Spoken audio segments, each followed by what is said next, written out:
The next question, it's come on the Facebook again by Zedin Eric. He's a non-Muslim, and he says that if a person is cremated, then how will he be questioned about the questions asked in the grave, as he does not have a grave? That's a very good question, and many people are confused that because there is a hadith of the Prophet ﷺ that after you die, you'll be questioned in your grave.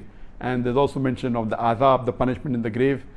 And it also says that the people who are buried, they'll be questioned. You have to understand that what this hadith means. When the Prophet said that after you're buried, it means that because today we know that most of the human beings in the world, they are buried. The Christians, the Muslims, majority of the human in the world today, if you do a survey, they are buried. Less people are cremated, some are given to the vultures. When this statement is made, it is mainly meaning after you die, you'll be questioned. If you're buried, it's in the grave. If not, wherever you are. That doesn't mean that if you're not buried, you will not be questioned. There are chances that maybe wild animals may kill you and you don't get buried. There are chances you'll drown. Does it mean you won't be questioned? No. Because for questioning, two things are required: the soul and the body. The body, if you realize, even when you're buried, it gets disintegrated. It gets merged into the earth.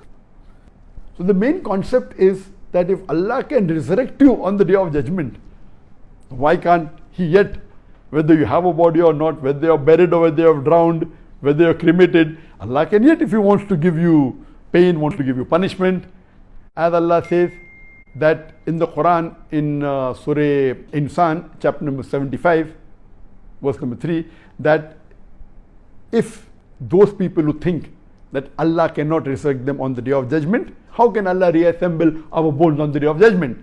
So Allah says, tell them that Allah can not only reassemble the bones, He can reconstruct in perfect order the very tips of your fingers. Talking about fingerprints, Allah can even get your fingerprints, which is not even identical in a million people. So when He can resurrect on the day of judgment, why can't He do it in the grave? So it is basically telling you that after you die, whether you are in the grave, whether you are drowned, whether you are cremated, there will be a minor question and answer session. There will be some punishment, there may be some rewards.